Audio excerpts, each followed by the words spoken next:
What's up, everybody? I'm Joby Butler, and this is episode 5 of Joby Butler Has a Podcast. Today, I'm joined by a good friend, longtime friend, co-produced by Danny and Alice Fulks, my friend, Brian Fulks. Let's get weird. Thanks for coming, man. Yeah, no problem, man. I've been actually been excited about doing this. Remember, a couple years ago, you first had this idea. Yeah. You first had this idea, and I'm driving home from Notre Dame. It's like at midnight. I'm somewhere up near Findlay. Okay. This is what, a couple years ago? This has been a few years ago, yeah. And you had said something about it on Facebook. And I'm driving on Facebook. Don't do that at home, kids. I'm driving, and I check Facebook, and I put on there that, yeah, I'm in. I want to do it.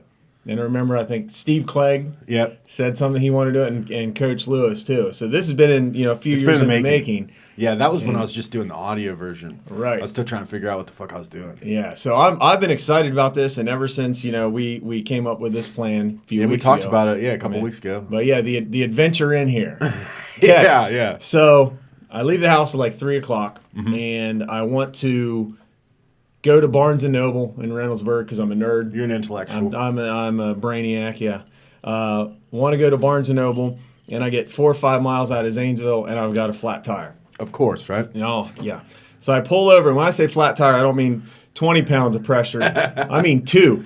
And so I stop, I put some air in the tire, and I'm thinking, I got my truck at home, my old beater truck, and if I can get some air in the tire and get back to Zanesville, I don't have to worry about changing a tire, calling a tow truck, any of that nonsense. It's raining out, so I'm out there putting air in the tire. I'm getting soaking wet. I barely make it back to Zanesville. I had to stop twice to fill up it with air. And I'm following every single senior citizen in Muskingum County. So I'm screaming at them, and I'm hitting the street. It's raining, and I'm getting mad. And I finally get home, get the Jeep in the garage, take out my guitar and my amp and stuff, and I'm throw it in the old beater truck. And I get over here, and then you get to learn the secret to my truck. The dark arts. This thing's possessed. The truck, it'll start up without the key in it. Yeah, you got out of the truck. I was literally out of the truck on the passenger side, and it just fires up. I thought somebody else was in the truck. Nobody. I was like, someone drive you? Yeah, just no one in there. That's weird. Yeah. So all of the mechanics that I know out there, which is like maybe 3 people. Right, and I don't know jack about cars. I don't know either. Yeah. But at least you knew enough to put air in the tire. That's a start, barely. Right? Yeah. Well, look, I appreciate you making the journey up here. No problem. I missed out on Barnes & Noble, though. Well, you'll have to go get the book. What were you going to get at Barnes & Noble? I don't know. I was just going to go browse? Around. Yeah. You should go to the half-price books. Oh, yeah. Right down here across the street. That's where you go. Can't tonight. Blue Jackets are on. Well, that's right. Yeah. We've got to watch that. They're hopefully take the lead again in this series. Yeah, I love the way they were physical against Tampa Bay. Yeah. And because Tampa Bay is a finesse team. Yep. And I love the way they've been physical with the Bruins so far and stuff. It's just they were flirting with disaster in Game 3. Yeah. Bob pulled a lot. Out a lot. He's played phenomenal for the playoffs. But it's a weird because both teams, the Bruins and the Jackets, it's not a good matchup for the Jackets as much as the Tampa Bay one was. Right. Because you can be a little bit more physical with Tampa Bay, and that completely shut them down. Yeah, that threw them off. And the Bruins will give it right back. Right. So I think literally it's probably lived up to the expectation as far as matchup was. Yeah, it's been a good series. Yeah. And hopefully it doesn't go more than 6. Oh, yeah. Well, hopefully we can make it to the next round. I feel like whoever wins this series has a very good chance of winning the Stanley Cup. Yeah, and what's scary though is Carolina's they're playing very well right now. Yeah, so and it's all about meshing at the right time, right? Yeah, with hockey you get a hot goalie. Yeah, you can go far. So Bob, if he goalie Bob, keeps it up in the mouth. Do you think he sticks around next year? I think we keep one of the two. Right. Between him and Panarin. Yeah. I think one stays. I don't know. I think we could Bob's good, but I think we need Panarin. Yeah. I think we need him. I mean, You need that. in my hockey expertise because I've spent so much time on skates. I've never even skated before, and I'm over here going, I know what I'm hurt talking myself. about. Yeah, I'll break my neck. I don't want to stand in front of a puck doing 100 miles an hour. Well, you know my ankle history. Yeah, well, I got knee history now, yeah. Yeah, because we would always play basketball growing up. I lived next to Brian. 6 years. Yeah, 6 long years. Yeah. And we didn't live there when you had already played for my dad, right? Yeah. Was that 7th grade or 8th grade? 7th and 8th grade. So he coached both you in No, 7th just and 7th grade because John Shire coached in 8th Right. grade.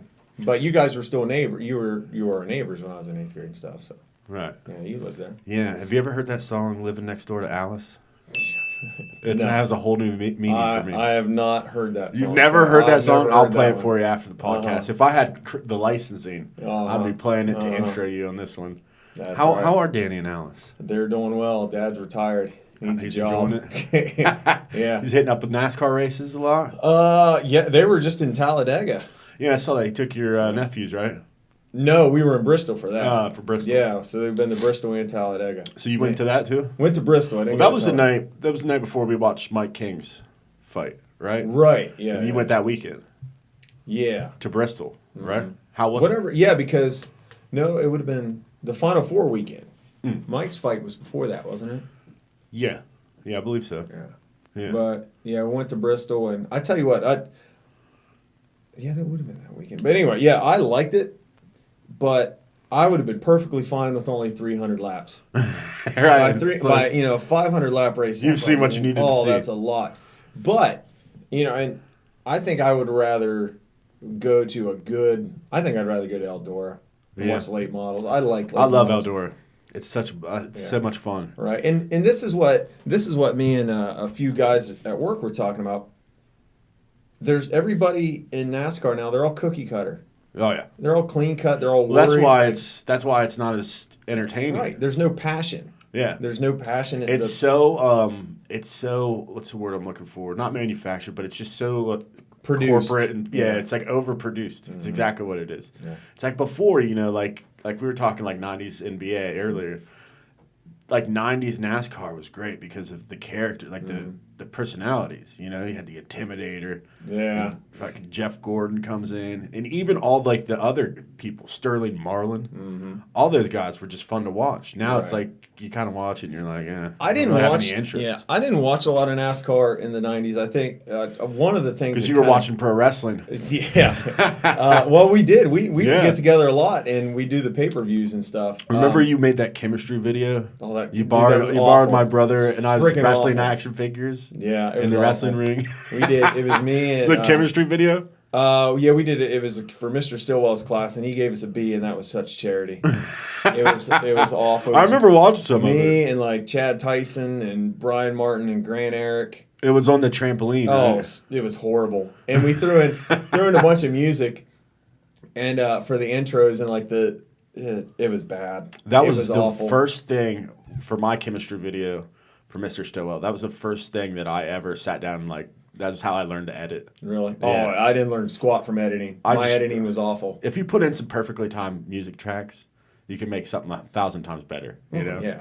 You guys, did you use like the actual wrestling theme songs? Oh no, we had because we just threw in. I picked some stuff out. The only one that I remember, Jimi Hendrix, Purple Haze. Of course. That was on there. I don't know why. I think just because I was, it's Jimmy. Yeah. And there was a Metallica song too. I can't. I think it was Call of Tulu.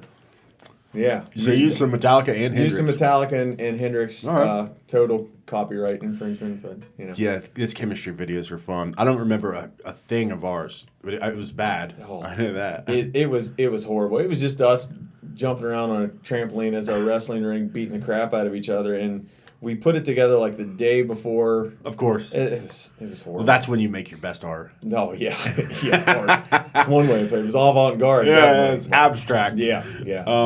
Well, we were talking before we started. You had some what's the word I'm looking for?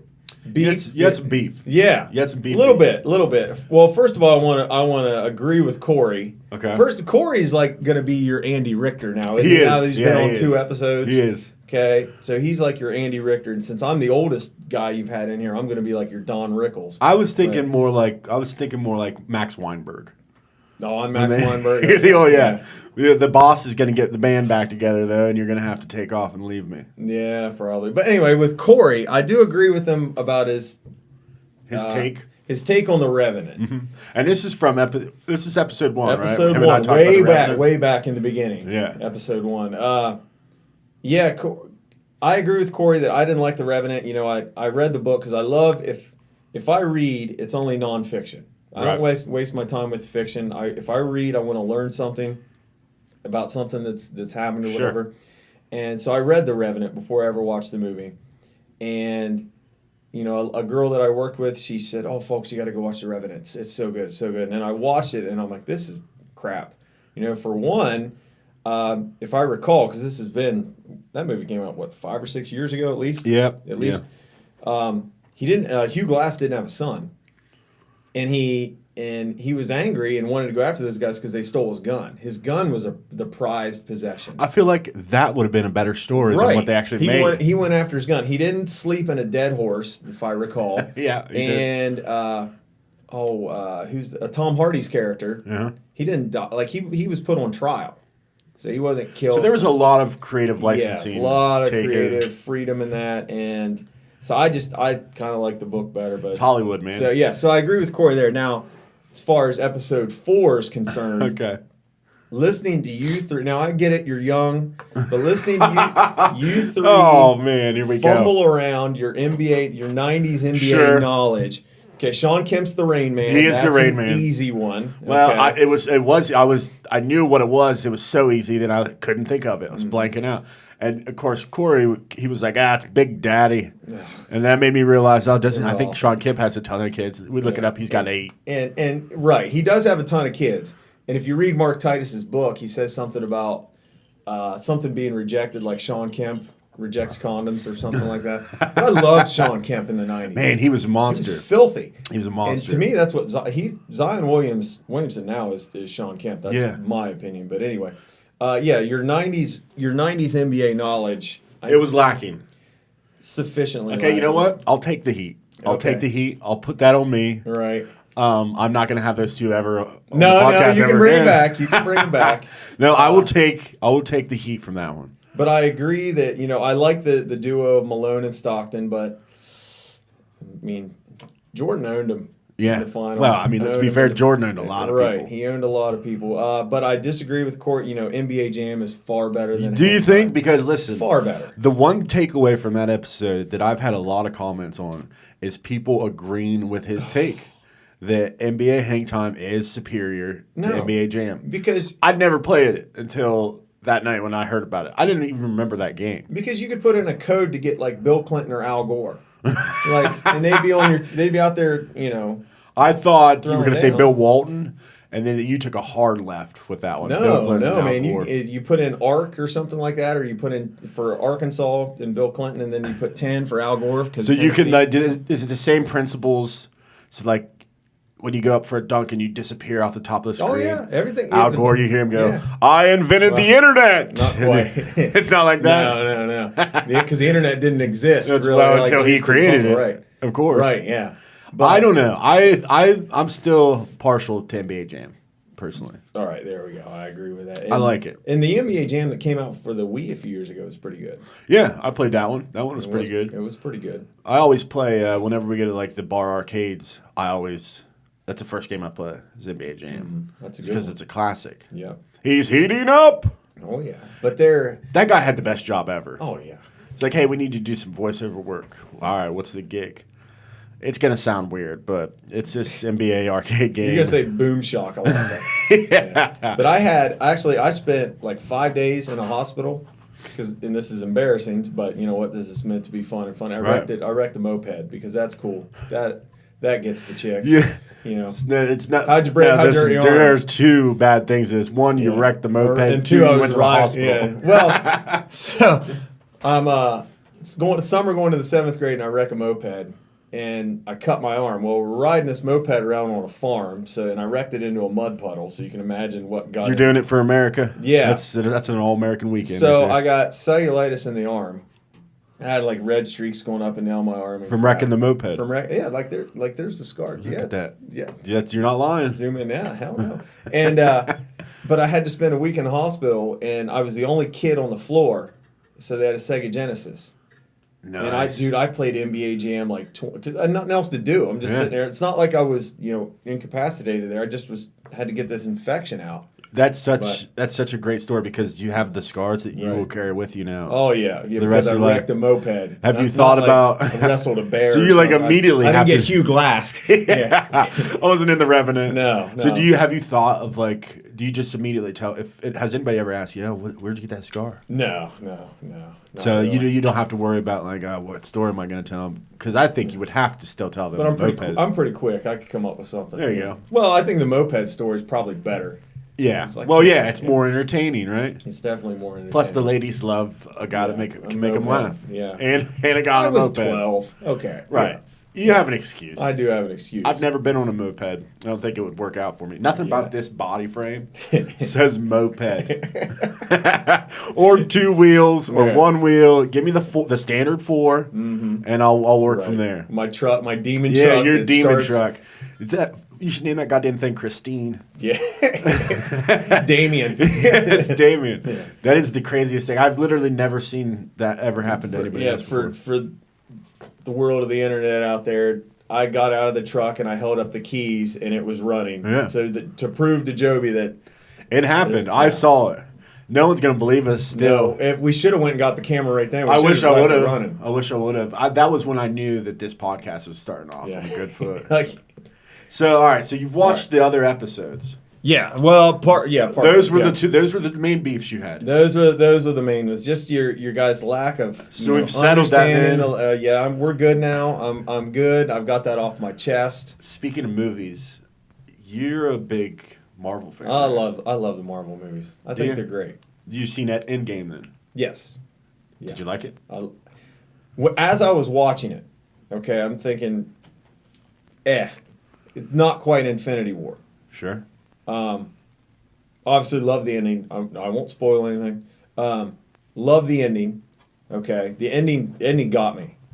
What do you mean? It got me. Tearjerker? Not quite tearjerker, but hit my soul. Hit my soul. But when I really liked the next day, and I got to thinking about everything that happened in the movie. You were thinking about the movie. Especially the ending. I'm like, wow, that was really good. That was really well done. And this is what it reminded me of. And won't spoil anything. This is what it reminded me of. It reminded me of the last episode of Seinfeld. Probably, I don't know if you've ever seen it. Yeah, I've seen the last episode. Okay. When the last episode of Seinfeld came out, if I recall, because I wasn't a huge Seinfeld fan. Right, I'm kind of the same way. But if I recall, it didn't get a lot of good reviews. Yeah, it got bashed. It got bashed.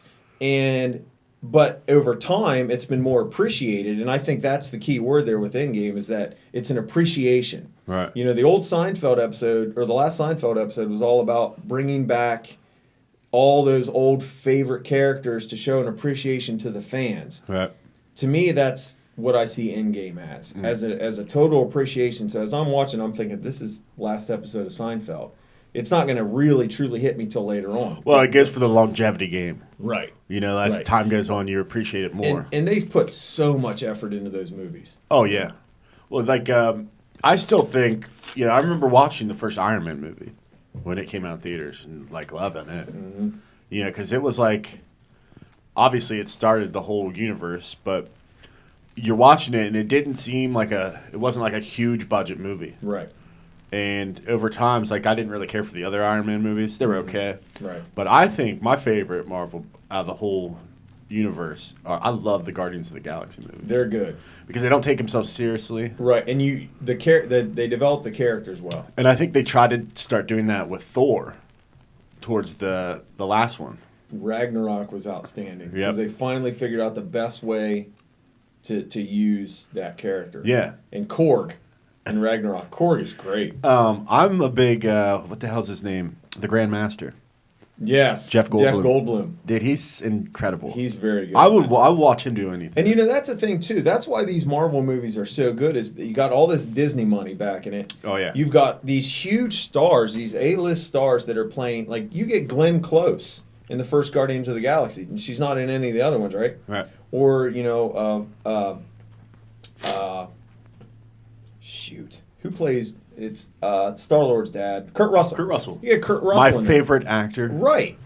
So you've got all these huge stars willing to jump in and commit to this. Not to mention the fact that you have, your Robert Downey Jr. He's committed to the whole thing, and I think that's part of it, and that's why these movies are so good. And that's where DC, they should have never even attempted. Well, their problem was they tried to take the shortcut. Mm-hmm. Instead of starting early and establishing the story and building on that, we went immediately from one Superman movie to the next one. It's Batman and Superman. Right. And it's a new Batman. And not to mention the fact, Marvel, they didn't make perfect movies. No. None of those Endgame's but not a perfect movie. They established the storyline, and then they made you care about the characters. Right, and that's why the DC movies don't work, because you don't care about them. Right, I did not give a crap. It's like you have to establish your foundation and then build on that. The reason why, the Avengers stuff is so successful is, yes, because you care about the characters, because they've taken their time to get to this point. Right.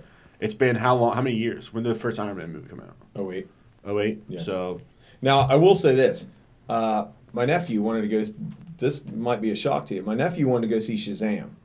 Okay. The new one. Yeah. So his dad didn't want to go with him, so I was like, I'll go with you because I like comic book movies, whatever. Pretty good. I was pleasantly surprised. I thought that looked pretty decent. I went into it with zero expectations, and I laughed a lot. Well, I think Eminem did a song for that movie too, didn't he? I think he did, yeah. Yeah, which is funny. Right. Was it like what was the comedy like? Was it a little racy? Like, not really. I want to say crude, but nothing crude. But there are little subtle jokes in there right. that adults would definitely get over kids. But is it more of like a kid-oriented type of movie? Not really. Yeah. I mean, it actually, like I said, it was a pleasant surprise, and there are a couple scenes where, like, after I got done watching, I was like, wow, that's really funny. Yeah. And so it's worth a watch. See, I thought that movie looked pretty good, but I don't think it got very good reviews. Right, and I didn't. I went into it thinking, but I'm just doing this, for the old nephew, and him and I both came out of it. He actually went into it with kind of low expectations too. He just likes comic book movies and wanted to go see it. Right. And we both walked out of there like, wow, that was funny. I think originally they had talked of having The Rock be in that, which would have been interesting. And that dude who plays him, Zachary Levi. Yeah, he was, I guess he auditioned to be Star-Lord in the Guardians. That would make sense. I think they nailed that casting though, Chris Pratt. Uh-huh. Isn't it so funny to see where he's come from, like based off of Parks and Rec? Where he's just Andy, and he's got like a dad bod, and someone was like, "Listen, we're gonna make you an action star." I'm not a big TV series guy, so really? I never watched Parks. Parks and Rec is pretty good. You never seen The Office? Dude, never. I've never watched a full episode of The Office. Game of Thrones. You've never seen one episode. I'm a movie guy. You've never watch a movie. I'd rather Game watch of Thrones. See, I'm a big movie guy too, but every now and then I'll start a show. I usually give it like 3 episodes. Right. If I'm not into it by then, I'm out. Yeah. So like Game of Thrones, I started that like midway through the first season when it was on TV. And I was like, I'll check this out. And it's so funny because I can't believe that I stayed watching it. Because the first season, they throw like 50 fucking characters at you. And you're like, what's that person's name? You have no idea.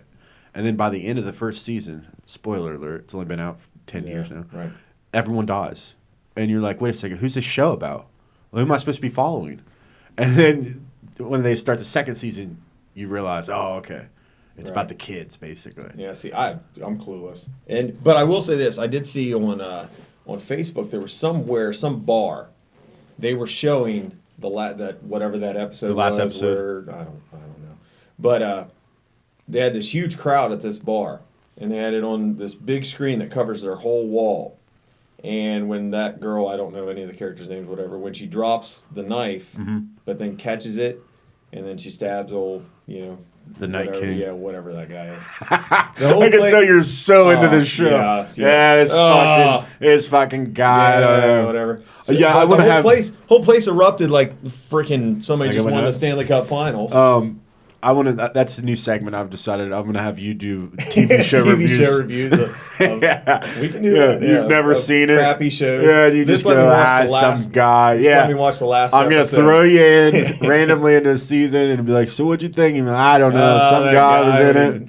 Yeah. That would be a great segment. You and Corey, it's shaping up to have these segments. Yeah. I should find. I'll be your John Goodman. You know, whenever you need a guest on the spot, like SNL. John Goodman. Yeah. Oh, he's been great. He's been great on SNL. Oh yeah. Did you see? Well, we're shooting this on Saturday, so you know, obviously tonight we'll be doing an episode. Yeah, Adam Sandler. Yeah, but I'm not gonna watch it. I'd rather watch the Blue Jackets, but.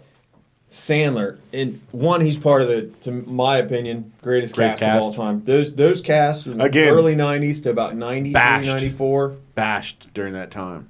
The critics hated them. But Sandler's best work was his would have been his CDs. Just What the Hell Happened to Me? They're All Gonna Laugh at You, Stan and Judy's Kids. Those 3 CDs are just hilarious. Get you some cantaloupe. Oh, dude. They're vulgar and they're brutal. Yeah, they're great. And they're hilarious. The sketch writing on them, like the writing of the skits is great. Well, and the best part is when you listen to them, you hear all the people that are in all those movies. Like the dude from Grandma's Boy. You hear Norm Macdonald on there. Yeah, or Kevin Nealon, he's the psychiatrist. The therapist, yeah. That wasn't me. That was you. We're gonna keep going. It's we're talking about that cast. Cousin of mine, Darren Vinsel, name dropping. Darren Vinsel. I sent him a GIF, whatever it is. I don't know. I'm old. Where Farley, the Colombian crystals.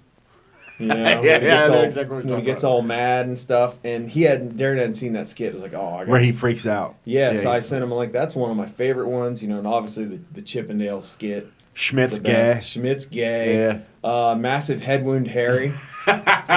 You know another one that I always loved.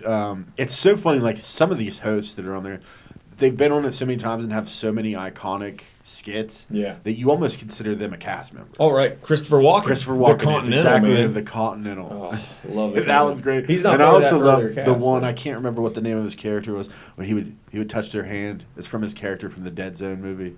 He would touch their hand. He could tell what was happening in their future. Don't give me any argument. The ice is gonna break. But it would be meaningless things.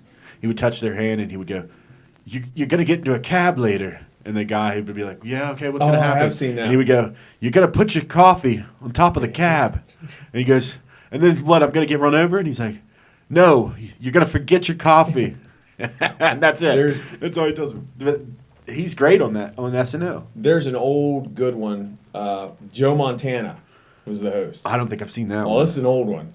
And he's roommates with this guy. And this guy brings a date home. They're sitting on the couch. And what they do is they say one thing to each other and then they play what's in their head.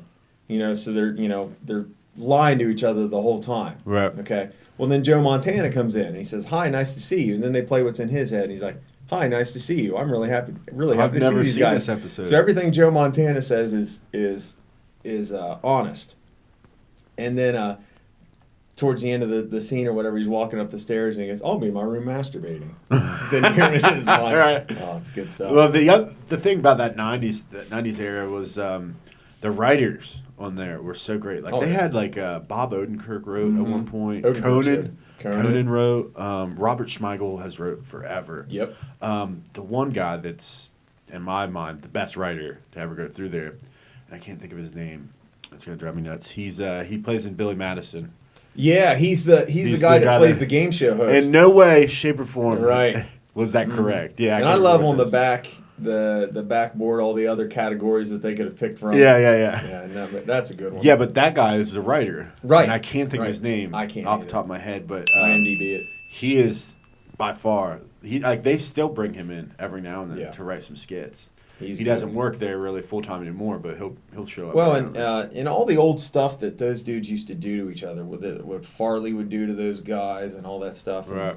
And, they were just ruthless backstage. But Have you ever seen the? Did you see the documentary they did on Chris Farley? I Am Chris. No, I didn't. It was great, man. Yeah. Check that out. It's really sad how he went. It's just you could see it. You could see that it was happening. Like one of the funny things I always watch, you get on YouTube and you get caught up in I call it the sweep, the vortex. Right. Yeah. You start watching one thing and then the next thing you know, it's an hour later and you're like completely on a different topic. But I like to watch like old like late night appearances from like some of my favorite some of those pretty good comedians. Farley on Letterman, like you could tell. My favorite thing about all those is like you can tell when the guest is actually sincerely funny because Letterman or Conan will they'll be laughing. And you can tell they're really laughing. Right. Like belly laughing.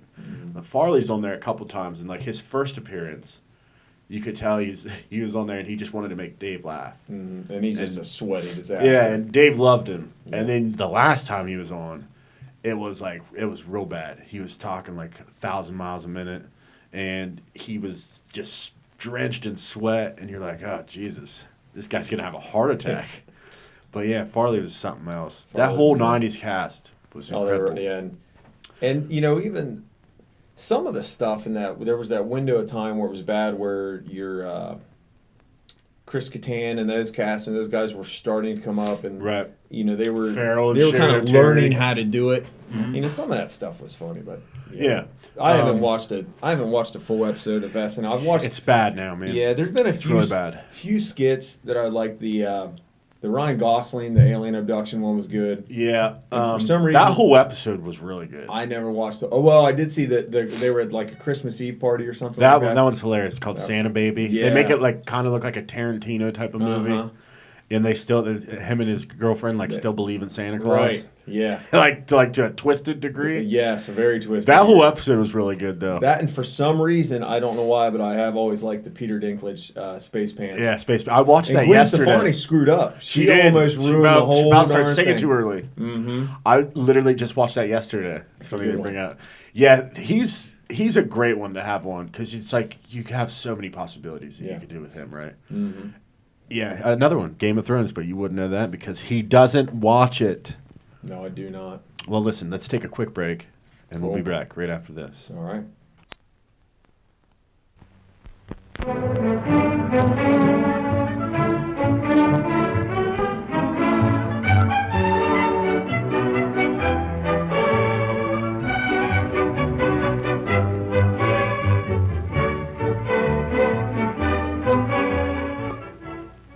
It's refreshment time, folks.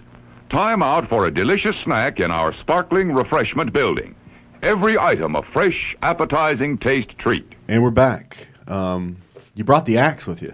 Yes, I did. This is my baby right here. Beautiful guitar. And I brought it because knowing that Mike King was going to be following me here in a few episodes, he's going to be coming in talking about traveling the world and getting paid to punch people in the face. Right. And I'm going to be coming in here talking about movies, and that's it if I don't bring the guitar in. So I had to do something to up the ante a little bit. Right. That's you. Those are your punch. That's your punch right there. This is how you punch people in the face. This is me punching Mike in the face, which Mike, I don't ever want to do to you. Well, listen, I've got to give you major props and thank you. All right, no problem. Because when we were living together and when we were neighbors, living together. Not together. Yeah, whoa. I did misspeak there. We never lived together. That's. Yeah. Well, we were neighbors, though. You peered in my window a lot, probably. Yes, I do. I didn't know that you there knew. There were crumbs and footprints. I didn't know that you know. Crumbs and footprints outside my window. Right. Yeah. No, we would always go play pickup at the outside courts. Oh, yeah. Play some pickup basketball. And you introduced me to Led Zeppelin for the first time. And I'll never forget. We were in your car, and you said, this is my cut. And I said, what? And you were like, this is my cut. And I was like, what's that mean? And you're like, it's my jam. This is my song. And I was like, all right. So you put it on, and it was When the Levee Breaks. Oh, yeah. And then you proceeded to tell me, all about the acoustics of the drums on that track and how it was recorded. And I listened to that song, and completely sober, because I'm like 13 at this point. Well, yeah. But you didn't start drinking until you were 14. Right. And I was still a year away. 13 and a half. So, yeah. And that song blew my mind. And that was what really got me into rock and roll. Yeah, that's a good one, man. And I love Zeppelin, and Yeah, I actually stole that line. I always thought that line, "This is my cut." It's funny. I stole it from a guy I know, so I can't take full credit for it. Well, you could have. Because that's not something that I would. Growing up on West 10th Street, we said, "That's my cut." That's my cut. Yeah. I would have took it. I thought it was. I just I thought it was your thing. I've used funny. it. I've used it since. I just thought it was funny. But I'm the asshole that said, "Yeah, no, I came up with it." Yeah. But yeah, you introduced me to Led Zeppelin, which then spurned. Hendrix came after that, and you've been playing guitar for the longest time. This is about June of 2001. I went and bought my first guitar. I was going to say last week. Yeah. I just started last week. But your uncle used to. He was a manager at CA House. At CA, Yeah, and he was a big dog down there. He could play.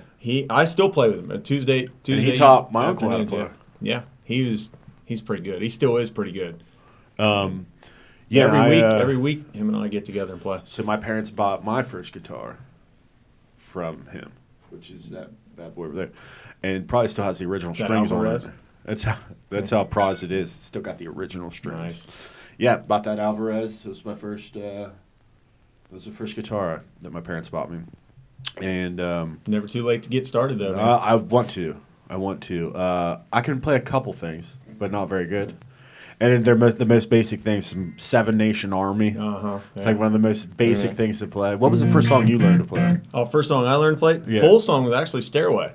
Stairway. I went in, I was like, of I course. wish I had a sign to point up here that said no stairway to heaven. Well, and, here's the thing.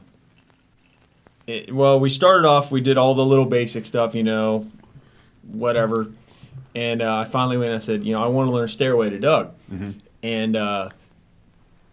And we just worked on it. We just plowed through it. We just just kept on working on it. And most people, when they're playing it or whatever, they're just going to go through. If you're obviously somebody that's probably better than me or whatever, they're going to know the whole stuff. Most people are just going to do the right.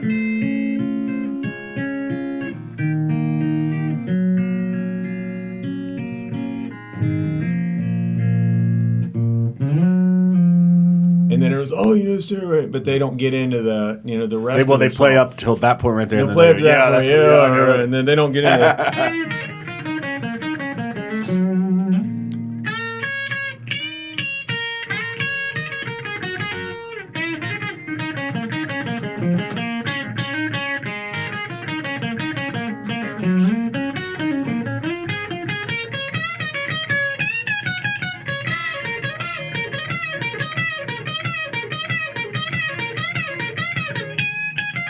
They don't get into the rest of it. Right. But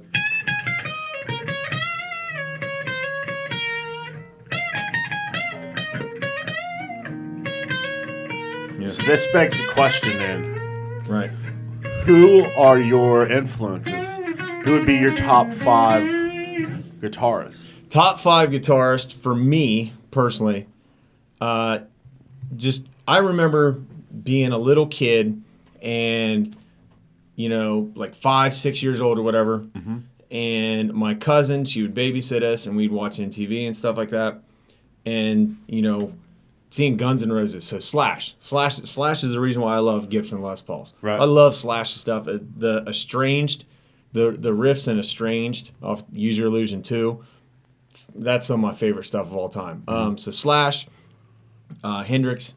Gotta love Hendrix. Sure. Love Joe Bonamassa. Yeah, I know you're a big Bonamassa fan. But the thing is with Joe Bonamassa, I've gotten away from him for the past few years because his tickets are so expensive now. Right. And I've seen Joe Bonamassa play. I couldn't tell you how many times. I lost track. Right. But every time I'm seeing him, it's for $20-$25. Now and like I'm not going to pay $100 to see a dude that I literally down in Athens. He's on the stage. I could have reached up and plucked his guitar. Right. Yeah. His guitar. His guitar. So I'm not going to pay a bunch of money to see somebody that I walked by him in a doorway once at I think it was Whiskey Dick's. Yeah, listen. If you walk by somebody in a doorway, and you don't pay $100 to see right. them And if you walk by him in the doorway and you don't stop and talk to him, like, but so what? Slash, Hendrix, Joe Bonamassa. You got to throw Uncle Doug in there. I'll throw Uncle Doug in there. He's definitely up there. I mean, it's a tough call. Then it's a toss up. That would be that'd be a great artist name too, Uncle Doug. Uncle Doug, yeah. Yeah. Well, remember I told you what my band. I want to have a band, Breakfast at Your Mom's House. You and I make, but that's copyright. No, like steal that now. And then it's probably a toss up. I mean, I love Gilmore stuff. I mean, how can you not like David Gilmour and Jimmy Page and stuff? Yeah, Gilmore's good. This stuff like I've never. What would be your best concert that you've ever been to? Tool. Yeah, I thought you were gonna say that. That's why I brought it up. Well, I've been to and that's another thing too. I always get annoyed when somebody tells me, "Well, I listen to a wider variety of music." No, you don't. Right. No, you don't. Like I can honestly, I've been to so many concerts. You know, I can honestly say I've seen everybody from Elton John to Marilyn Manson. That's a pretty wide range there. No, they were on tour together. Oh, they were. Oh, okay. yeah. I missed that. It's the same concert, Brian. Yeah. So I mean, Tool. I've probably seen them 5 or 6 times. Now I've lost track of them. Tool's I saw good. them last year. Sevendust is good. I love the Deftones, but Deftones in a smaller venue is much cooler. I love smaller venues just in general. And to be honest, now this is Elton John. I took Mom to see him for her as a birthday present one year, and we were actually behind the stage. That's where our seats were, like up in there. Like we couldn't see with the screen what was going on in front of it, you know, as the rest of the audience could see. But we're looking straight down on him and watching his fat ass fingers just because he's not doesn't look very smooth, and you know he's a bull in a china shop. Oh my gosh! But he was very good. And believe it or not, just like last year, I went and saw with the girlfriend Thompson Square at the Midland Theater or whatever in Newark. Yep, in Newark. They had half the place blocked off, so there's only like a couple hundred people there.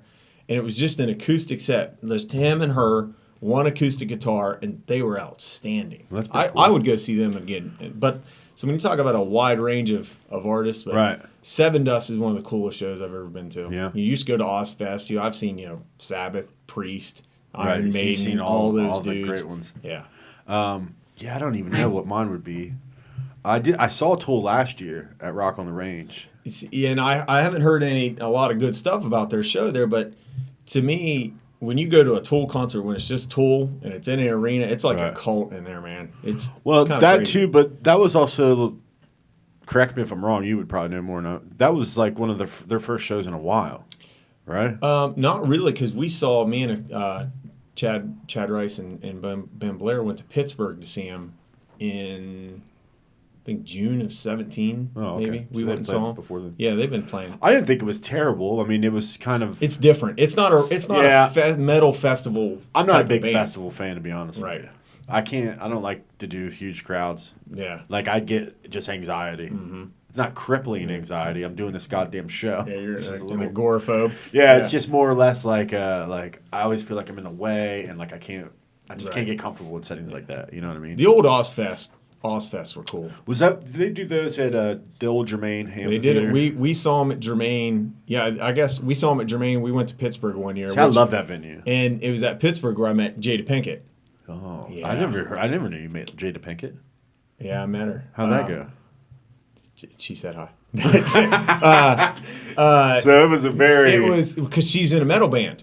Really? She is I think one of her daughters or something like that. I'm not gonna lie. The whole Smith family annoys me. Oh, they're crazy. They're crazy, but you get a chance to meet Jada Pinkett. You're gonna meet Jada Pinkett, of course. Smith, whatever you want to call her. No, Will Smith's wife. Yeah. You call her that. She was in a band called Wicked Wisdom, and they sucked. I wasn't. Did they spell wisdom with a Z? I don't think they did. Are you sure? I feel like they did. If Jada's watching this, I'm sorry. Dude, it's probably a backwards Z. Yeah. That's how edgy they are. But they were on the second stage, and because I think one of her kids is like a big metalhead, so she was in this band. I felt bad for them. They got booed, but whatever. So since they're on the second stage, FYE used to have a tent there, and if you bought a band CD or whatever, you could have a chance to do a little meet and greet with them. So it was pretty cool. So you bought their CD? They bought their CD, and I think maybe listened to half of it one time. Dude, did you go up and be like, hey, just a quick question about the album. Yeah. Are the boos on here? Yeah. Are the boos recorded on the CD? No. But she was like, hey, what's up, dude? I'm like, hi. You froze up? Oh, yeah. Dude, it's Jada Pinkett. She's like that big. you know. But isn't it weird? Most of those celebrities are so tiny. oh yeah, well they get Like Tom Cruise. Tom Cruise is is about tiny. the size of this tripod. Mm-hmm. He's Right. literally like this big. Yeah. He wears those stilt shoes. They're all really tiny. It's like the guys from Kings of Leon. I saw them like real early on. Really? I was literally standing next to the lead singer, and I didn't realize he was like on the other side of this fence where their bus was, and I didn't even think about it. Like I was sitting there looking at him, and he looked at me, and then I went, "Oh, that's the lead singer," and I thought it was a goddamn kid. he was small. Kids of Leon. Yeah, Kids of Leon. Oh, that's that's the Kids Bop version. That's your tribute band name. Yeah, I love that band though. That's probably my favorite I know bands. that. Yeah, I saw the table rise up a little bit when you started talking about it. Yeah, well, that tells you two things: a lot of strength. A lot of strength, a lot of blood, good blood flow. Yeah. Ticker's working. Yeah, that I love that band. I saw them. I've seen them probably 3 or 4 times. But Yeah, and it's funny you mentioned about how like we saw David Draymond of Disturbed. He rode by us on a bike we were over by the second stage at the old Germain. Which is always weird when you see a rock star on a bicycle. Right. And he still had his little piercing that came clear down, but he's not very big either. Right. We met the lead singer of Godsmack when I lived out in L.A. Solly. Yeah, he was just like, he came in, and one of my buddies was like, "Isn't that the lead singer of Godsmack?" And I was like, "I think it is." And we talked to him just very briefly. But he was a pretty cool guy. He was also very small. That's fun stuff. None of them are Lemmy, though. You know what I mean? No, dude. You ever seen Lemmy in a pair of jean shorts? I don't know if I You want ever seen to. that picture? Oh, it'll change your life. So, all right. So we've named our top 5. Sort of. Yeah, Sort quasi, of. yeah. Kind of. 4.5. Uncle Doug's in there. You also, another cool thing, too, was you went to Nashville a couple years ago, a year ago? Year ago. Last March. And you jumped up on stage down there and played. Yeah, and I wasn't going to we go into this bar. What bar was it? Do you remember? I don't remember. It was early in the morning. Wasn't it like, I feel like it was like Legends or something. I can't remember. I could probably ask people that would know. But we go into this bar. Everyone down there remembers. For sure. Yeah. So we go to this bar, and it was before they really started opening up or whatever. Mm-hmm. And there wasn't any. We were like the only group in there. Now the people that I was with, they went down the year before. They actually knew, they had talked to and got to know the guys that were playing guitar. That's why they were in there. They wanted to watch them. Sure. Because they knew that they were going to be shifting to another bar later on. Mm-hmm. I wanted to play. I'm not going to lie. I was like, there's nobody in here. I want to go grab a guitar and play. Now's my time. Now's my time. This is my break. Yeah. And but you have to take that opportunity. I know. To play on a stage in Nashville. Right, even though there's 3.5 people. Whatever. In there, yeah. I can at least say I've done it. And I didn't say anything, but the people I were with said something to them. So I go up there and I play, and I grab their guitar, and which is always weird. And this is, I played it. Did you grab another man's guitar? Did grab another guy's Well, I played down in Orange Beach this year, too, over the summer, and I screwed up while I was playing. And, Chad Kinchlow makes a comment on Facebook because it was on there, and I said, dude, playing with somebody else's guitar is like wearing somebody else's underwear. It's like, you're just not going comfortable and laying in doing somebody it. else's bed. Right. It's just not the same. Right. So even though, the strings are the same, the frets, it's not the same. But, yeah, I jumped up there and played, and we did House of the Rising Sun.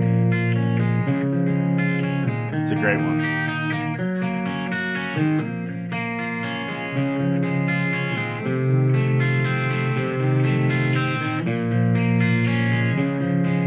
We did that, and then I jumped in just with some simple blues, and the dude started playing Red House. Just I love Red House, man. Just some real simple blues. Played Red House. I think maybe I did do some of the ZZ Top stuff. Yeah, you did do ZZ Top. I know I did this at Orange Beach.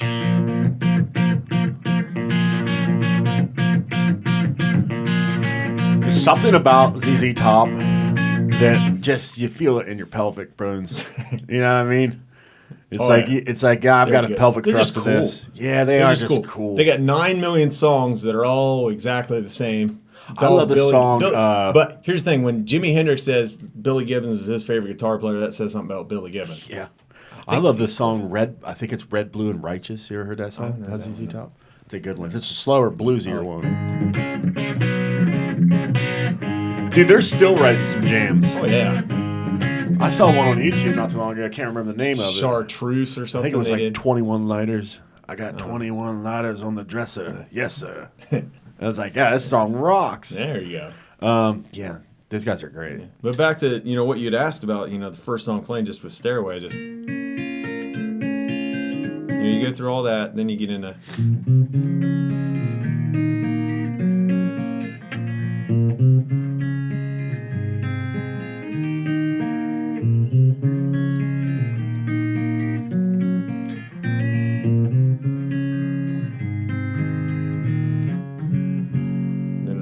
For the way I play, then I always switch back to the pick on that, and then whatever. And, they do that 9,000 times. Right. And then John Bonham sitting back here like, can we do this already, guys? Yeah. He's just old Leadfoot back here just waiting to drop in.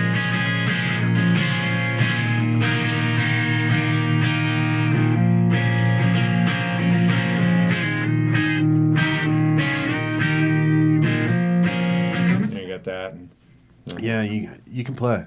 I love You it. show potential. So much fun. Have you ever thought about you should start your own YouTube channel and put up some stuff? I'm not that tech savvy. I tell you what, I feel like I'm starting to fall off the curve. No, I'm not even. Because some of the stuff, man, it's like, it took me a while just to figure out what I was doing again, because I haven't done any of this stuff for a while. Right. So it takes a minute to jump back into it. But the Blue Jackets are playing. We're getting ready to go watch that. You got to make the old trek back. And the Demon Truck. Yeah, the well, the good thing is I don't have to drive. It's self-driving. That's a good It's point. self-driving It's 2003. the first self-driving car. Yeah, I'm going to lay in the bed on the way home. Right. Well, hey, man, I appreciate you coming up and doing this. Yeah, It's no been problem. fun. This was fun. I'm up for it again. This went Absolutely. way too quick. Absolutely. It goes fast, doesn't it? Yeah, The next that's what one, she we'll said. see if she definitely says it. We'll see if we can get Steve Clegg maybe for the next one to join us. Get Clegg in here. Or I will proudly be your John Goodman. Robinson and all those guys. They all live around here. Oh yeah, you So- gotta get him in here. Yeah, it'll be. Then we'll get my dad in here, and he can sit over there and blow the whistle at us Right. Yeah. on the bass line. No, it's been fun. We'll do it again sometime soon. Yeah, it's good stuff, man. Yeah, appreciate it. Hey, it's fun. Everybody, thank you for tuning in. We'll be back next week, another episode. And this episode should raise your female viewership. Well, that's why I asked you to come on. It's gonna start getting up here now. Well, and you even went over the top by bringing the guitar. Oh, dude, they're done. Yeah, they're this done. is over. Yeah. So, ladies, clean yourself up. Clean yourselves up and Start watching. Yep. Start watching and Joby. Mike King will be here in a couple weeks. Ooh, yeah. So, It's been thrown down, Mike. yeah. That is a very good looking guitar though. Well, I'll tell you one quick story about it. Yeah. Go. Okay. Because every good guitar's got a story. Oh yeah. Every Yeah, good it has guitar's to. got a story. Like Lucille for B.B. King. Right. That's got a great story. This isn't quite a Lucille story. But the thing about Gibson Les Pauls, they got like a real thin headstock. Yeah. Neck. And, it was on Thursday. On Thursdays a couple years ago, a couple kids would come in and they'd bring guitars and we'd play guitar like at school and stuff. And I made a rookie mistake. I leaned it up against the counter to go over to my desk for like 2 seconds. And that's all it takes. And I hear boom. I'm like, oh, that ain't good. So I go pick it up. It's not bad. And then one of the kids is like, hey, Fulks, can I play your Les Paul? Absolutely. He's played a little bit and he goes, did it always have a crack in it? And I don't know how I didn't drop every F-bomb in the book there, whatever. Right. I look at it and I'm like, oh no, it's split. It's got a big old crack up here. And I immediately detune the strings. Call Doug, emergency I've got an stat. emergency. He's looking at it and he goes, I can't fix it without it being a hack job. Here's somebody can. So I had to take it down to some dude near Athens. And he fixed it for me. And he only charged me $150. And I bring it back to Doug, and Doug's like, "What do you charge?" It's like $150. And he's looking it over. He goes, "Dude, you got it. You got to steal, because I know where it's at. But if you're looking at that, can you even see where a crack was?" No. Yeah, I mean but I know exactly where it's at. I'm never going to sell it, so I don't have to worry about somebody thinking the value went down. That's good that it gives it character. Right? Oh yeah, a lot You're of right. It does it's have that story. got some character. It's all set up nice with some fast. And I think action. who was it? Was it Zappa? He said, like he just like willy nilly gave away a Hendrix guitar that Hendrix gave him. And he said, guitars to me aren't like prized possessions, they're tools. Right. He's like, it's literally a tool. That's the tool I use. But So then, he's like, I beat the hell out of him, which, let's be honest, Zappa was a little different. Anyway. But then there's other people that look at him differently. You know? Right. I don't have the fundage that Zappa has, but no, I love this thing. You know, this is my favorite guitar that I have. Well, it looks good on you. Oh, thanks. Yeah. Thanks, buddy. Hey, so we'll do this again sometime. Oh, yeah, definitely. Everybody go Jackets. Let's hope we get a win tonight. And we'll see you next week. All right.